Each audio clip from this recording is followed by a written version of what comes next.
विषय इतिहास SY BA G2चा हा आपला पेपर आहे। आपल्या पेपरचं नाव आहे मराठ्यांचा इतिहास 1630 ते 1707।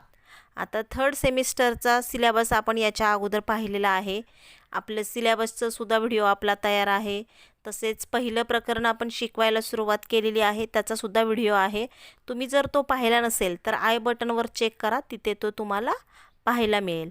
तुम्हाला PDF नोट्स देखील हव्या असतील तर तुम्ही डिस्क्रिप्शन बॉक्समध्ये पहा, तिथे तुम्हाला त्या मिळतील। आता जे आपलं पहिला टॉपिक आहे ह्या प्रकरणामधला, मराठ्यांच्या इतिहासास उपयुक्त असलेली जी साधनं आहेत महत्त्वपूर्ण, त्याच्यामध्ये पहिला पॉईंट आपला झालेला आहे मराठा इतिहासास उपयुक्त असलेली संस्कृत साधने, किंवा मराठ्यांचा इतिहास लिहित असताना संस्कृत साधनांचा कशा पद्धतीने आधार घेतला होता ते आपण पाहिलेलं आहे। आता जो आपला दुसरा टॉपिक आहे तो म्हणजे मराठ्यांच्या इतिहासाची मराठी साधने।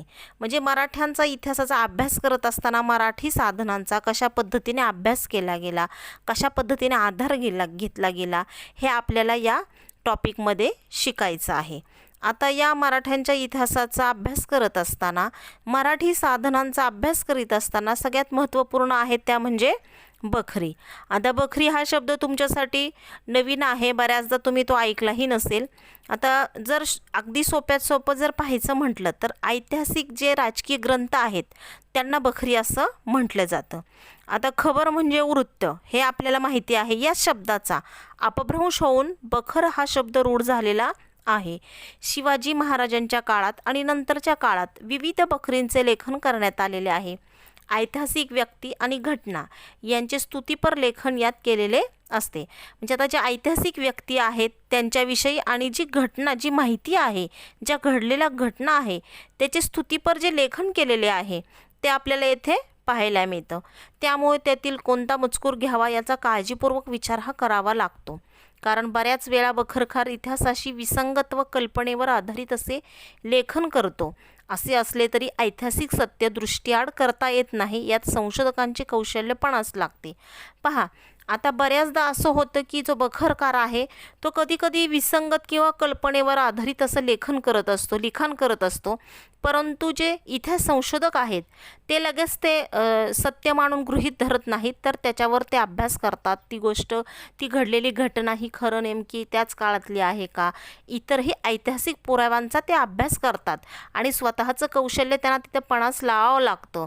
ते त्या गोष्टींवर लगेच विश्वास ठेवून त्याचा अभ्यास फक्त करत नाही तर इतरही ग्रंथांचा ते अगदी बारकाईने अभ्यास करत असतात। आता त्याच्यामध्ये आपल्याला जर पाहायचं म्हटलं तर कुठल्या अनेक बखरी आहेत, आपल्याला 5, 6 किंवा 7, 8 बखरींचा अभ्यास करायचा आहे, कारण ते इतिहास दृष्टीने अतिशय महत्त्वाचं असं आहे आणि स्पर्धा परीक्षेमध्ये सुद्धा याच्यावर प्रश्न विचारले जातात। आता पहिली बखर आहे ती म्हणजे सभासद बखर। आता कृष्णाजी अनंत सभासद यांनी ही 1697 मध्ये लिहिलेली बखर आहे आणि ही छत्रपती राजाराम महाराजांच्या सांगण्यावर लिहिलेली बखर आहे। हे सगळ्यात महत्त्वपूर्ण, हे तुम्ही लक्षात ठेवायचं, कुणी लिहिलेली आहे आणि ती किती साली लिहिलेली आहे, हे सर्वात महत्त्वपूर्ण आहे। आता ही जी बखर आहे ही समकालीन मानली जाते, तरीसुद्धा या बखरीत काही उणिवा आहेत असं म्हणलं जातं, कारण ती स्मरणावर आधारित आहे, त्यामुळे त्यातील घटनाक्रम काही ठिकाणी चुकलेला दिसतो, परंतु इतर बखरीच्या मानाने ही बखर अत्यंत महत्त्वाची मानली जाते। या बखरीमध्ये मालोजी राजे, विठोजी राजे आणि शहाजी राजांच्या कार्याची माहिती दिलेली आहे। शिवाजी महाराजांच्या काळातील सर्व महत्त्वाच्या घटना व पराक्रमांची माहिती यात आलेली आहे। तसेच शिवाजी महाराजांची राज्यव्यवस्था, लष्करी व्यवस्था, गडकोट, खजिना, राज्याचा विस्तार यांची देखील सविस्तर माहिती यामध्ये दिलेली आहे। शिवचरित्राच्या लेखनासाठी ही बखर सर्वात विश्वसनीय आहे असे इतिहासामध्ये मानले जाते। लेखक हा राजारामांच्या पक्षाचा असल्यामुळे संभाजी राजांविषयी त्याने विपर्यस्त स्वरूपाची माहिती दिलेली आहे। आता पहा, हे तुमच्या थोडंसं लक्षात येईल की संभाजी महाराजांच्या थोडीशी विरोधात कुठंतरी आपल्याला या बखरीमध्ये लेखन पाहायला मिळतं, कारण राजाराम महाराज जे संभाजी महाराजांचे बंधू होते ते त्यांच्या पक्षातील होते आणि त्यामुळं त्यांनी संभाजी राजांविषयी थोडीशी वेगळी माहिती इथे देण्याचा, विरोधातली माहिती इथे दिलेली आपल्याला दिसून येते। राजकीय इतिहासाच्या दृष्टीने काही त्रुटी असल्या तरी प्रशासकीय व आर्थिक इतिहासाच्या दृष्टीने या बखरीतील माहिती अधिक विश्वसनीय मानली जाते. तरीसुद्धा आपल्याला इतिहासामध्ये राजकीय इतिहासाच्या दृष्टीने म्हणजे ती महत्त्वपूर्ण का मानली जाते, कारण प्रशासकीय आणि आर्थिक इतिहासाच्या दृष्टीने यामधील माहिती ही अधिक विश्वसनीय आहे असं गृहीत धरलं जातं. त्यामुळे सभासद बखर ही अत्यंत महत्त्वाची अशी मानली जाते. दुसरी बखर आहे आपली 91 कलमी बखर. आता ही बखर आहे जी दत्ताजी त्र्यंबक वाकेनीस यांनी लिहिलेली आहे. या बखरीत कलमे एकूण 91 आहेत, म्हणून या बखरीला 91 कलमी बखर म्हणून ओळखले जातात. मालोजी राजे ते शिवाजी महाराजांच्या मृत्यूपर्यंतच्या सर्व घटना या बखरीमध्ये विस्तृतपणे दिलेल्या आहेत. तसेच या बखरीत शिवाजी महाराजांचा सावत्र भाऊ व्यंकोजी यांच्या वारसाबद्दल माहिती देखील दिलेली आहे. सर जदुनाथ सरकार यांच्या मताप्रमाणे विश्वसनीयता व कालानुक्रम यांच्या बाबतीत सभासदांच्या बखरीनंतर या बखरीचा क्रम लागतो. आता सर जदुनाथ सरकारचे हे जे इतिहासकार आहेत त्यांच्या म्हणण्यानुसार विश्वसनीयता आणि कालानुक्रम हा अगदी योग्य पद्धतीने या बखरीमध्ये दिलेला आहे आणि सभासद बखरीनंतर या बखरीचा त्याच्यामध्ये योग्य असा क्रम लागतो. पुढचं तिसरी आहे आपली बखर ती म्हणजे चिटणीस बखर. आता ही बखर मल्हारराव चिटणीस यांनी लिहिलेली आहे. शिवाजी महाराजांचे सप्तप्रकरणात्मक चरित्र ही चिटणीस बखर या नावाने देखील ओळखली जाते. मल्हाररावाने छत्रपती संभाजी महाराज आणि राजाराम महाराजांचे चरित्र अशा आणखीन 2 बखरीचे लेखन देखील केलेले आहे. या बखरीतील सर्वच माहिती योग्य असेलच असे नाही. तसेच चिटणीस राजाराम महाराजांच्या पक्षांचा पुरस्कर्ता असल्यामुळे संभाजींचे चरित्र त्याने विकृत पद्धतीने रेखाटलेले आहे. आपले पूर्वज बाळाजी औजी यांना संभाजींनी देहांताची शिक्षा दिलेली होती, म्हणून मल्हाररावांचा संभाजी महाराजांवर राग होता हे स्वाभाविकच होते. बघा आता एक इथे गोष्ट नमूद करण्याजोगी आहे ती म्हणजे जे मल्हारराव चिटणीस होते यांचे जे पूर्वज होते बाळाजी औजी यांना छत्रपती संभाजी महाराजांनी त्यांच्या चुकीबद्दल देहांताची शिक्षा ही दिलेली होती. त्यामुळं आता संभाजीराजे हे कडक शिस्तीचे भोगते होते. जो चुका करणारा असेल त्यांना योग्य शासन देण्याची हिंदवी स्वराज्यामध्ये एक प्रथा होती आणि त्यानुसारच त्यांना ती शिक्षा देण्यात आलेली होती. आणि त्या तेव्हामध्ये बाळाजी औजी हे जे होते हे त्यामध्ये दोषी होते, त्यामुळं त्यांना शिक्षा दिलेली होती. परंतु मल्हाररावांना या गोष्टीचा फार राग आलेला होता की आपल्या जवळच्या माणसांना ह्या छत्रपती संभाजी महाराजांनी शिक्षा दिलेली होती ही गोष्ट कुठंतरी त्यांच्या मनामध्ये बसलेली होती आणि त्यामुळंच त्यांच्यावर रोष होता, राग होता संभाजीराजांवर आणि त्यांनी त्यामुळे त्यांच्या बखरीमध्ये जे माहिती आहे ती थोडीशी चुकीच्या पद्धतीने देण्याचा प्रयत्न केलेला आहे. पुढची जी चौथी बखर आहे ती म्हणजे चित्रगुप्त बखर. राजारामांचा पुत्र संभाजी याच्या पदरी 40 वर्षे चिटणीस असणाऱ्यांनी ही बखर लिहिली असावी असा इतिहासकारांचा अंदाज आहे. या लेखकाचे नाव गुप्त नसून चित्रे असावे. सभासदांची वाढीव आवृत्ती व काल्पनिक घटनांची भर यामध्ये असली तरी काही महत्त्वाच्या प्रसंगाबाबत अधिक तपशीलवार माहिती यामध्ये आढळते.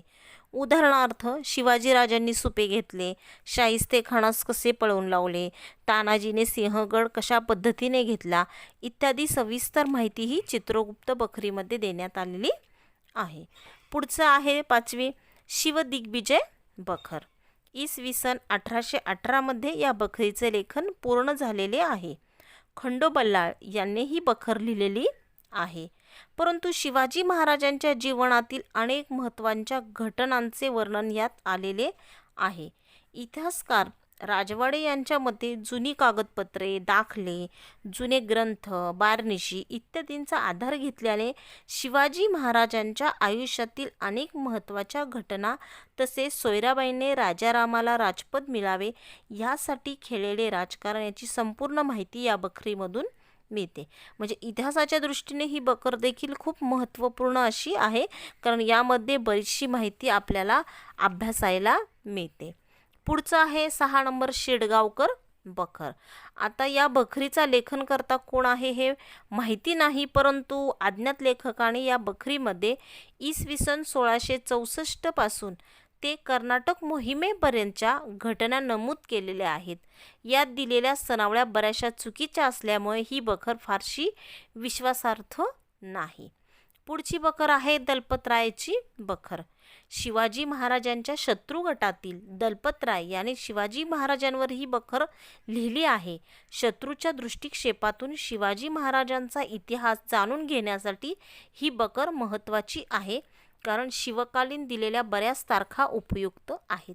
बघा, आता बऱ्याचदा आपण पाहतो की जे शिवाजी महाराजांना मानणारे असतील किंवा हिंदवी स्वराज्यांना मानणारे असतील, त्यांनीच लिहिलेल्या बखरींचा उल्लेख इथे अभ्यासताना केलेला आहे असे नाही, तर जे विरोधी गटातील किंवा शत्रू गटातील दलपतराय होते, जे शिवाजी महाराजांना अजिबातही मानत नव्हते, एक शत्रू म्हणून ओळखले जात होते, त्यांनीसुद्धा जी शिवाजी महाराजांवर बखर लिहिलेली आहे त्याचासुद्धा अभ्यास केलेला दिसून येतो. म्हणजे इथं फक्त स्वतःच्या दरबारातील स्वतःच्या जवळच्याच व्यक्तींनी लिहिलेल्या बखरींचा इतिहास अभ्यास करत असताना अभ्यास केला नाही, तर इतर शत्रू गटातील लोकांचा सुद्धा इतिहासाचा, त्यांनी लिहिलेल्या कालखंडाचा, त्यांनी मांडलेल्या कालक्रमाचा सर्व अभ्यास हा इथे केलेला दिसून येतो. पुढची आहे मोरे बखर. ही बखर देखील शिवाजी महाराजांच्याच विरोधी लेखकाने लिहिलेली आहे. यामध्ये जावळीच्या मोरे घराण्यांचा वृत्तांत, शिवाजी महाराजांचे मोरेंशी संबंध, संघर्ष व आदिलशाहीतील घडामोडी यावर मोरे बखरीने प्रकाश टाकण्याचा प्रयत्न करताना दिसून येतो. आता विरोधी स्वरूपाची मतप्रणाली जाणून घेण्यासाठी ही बखर देखील महत्त्वपूर्ण आहे, कारण की याच्यातील जी माहिती आहे त्याचा देखील सारासार विचार हा केला गेला. कारण शिवाजी महाराजांचे जावळीच्या मोरे घराण्यांचे कशा पद्धतीने संबंध आलेले आहे, तसेच आदिलशाहीमध्ये ज्या अनेक घडामोडी घडून आल्या याचासुद्धा अभ्यास करताना या सर्व गोष्टींचा हा अभ्यास केला जातो.